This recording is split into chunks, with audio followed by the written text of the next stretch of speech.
So I've been listening to Post Malone's new album, still working my way through it. And you know when you get to that point where you're like kind of familiar with the words and how everything goes, but you're not 100% of the way there, so you kind of like mumble your way through it. That's kind of what I. So you either gotta like shut up or you gotta own it. So that's kind of where I'm at.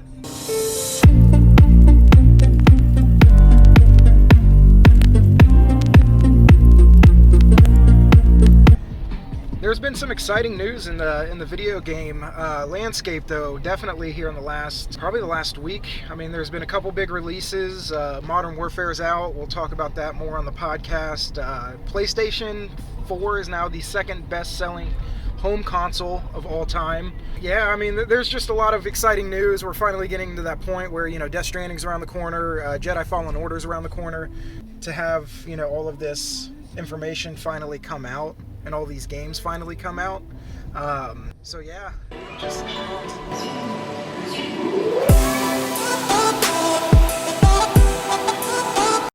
so the Death Stranding embargo has lifted, and while right now, as of the time of this recording, it looks like it's sitting at right around an 84, I believe, the last time I checked,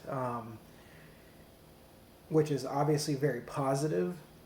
The discussion that I'm seeing on Twitter is a lot more divisive by others that have played it. So like on the high end of the scale, GameSpot gave it a 9. There's a couple other sites that gave it like 9s and 10s on the other end. Game Informer gave it a 7, which is not bad, but it's a little lower than obviously the Metacritic score. IGN was the lowest that I saw from like a major outlet and gave it a 6.8 out of 10.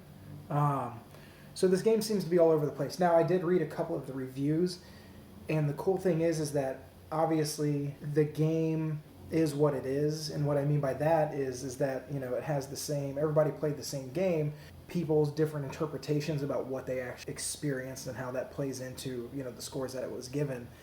Very much this is an art. Just like, looking at a painting or a picture or a movie is all very subjective. This seems to be very subjective also. The walking around, the very slow, almost methodical plotting gameplay, some people really enjoyed, and I heard it described as like a Zen-like experience. Other people just thought it was boring. Both criticisms or both, viewpoints are valid. I'm excited to play it. Seeing kind of the mixed reaction has actually made me want to play it more, not less, just because I want to see where I fall on the scale. Again, if you've watched any of the other content that we've made in the last couple of weeks, I have been very hesitant, or not hesitant, cautiously optimistic, but very skeptical about how I think this game was going to turn out. I said it was going to be in the 70s on Metacritic. It looks like it's going to end up, in the mid 80s, which is great. I want this game to do well. I think that games like this are very, very much needed. Different types of experiences that are not just running and gunning and, whatever. I felt the same way about Red Dead Redemption 2. I couldn't call that game fun, but I'm glad it exists, and I actually enjoyed it quite a bit, so I'm hoping this is that same type of experience. Of course I want to like the game, of course I want, my time and money to be invested well, but I'm very interested to, again, see how it all shakes out.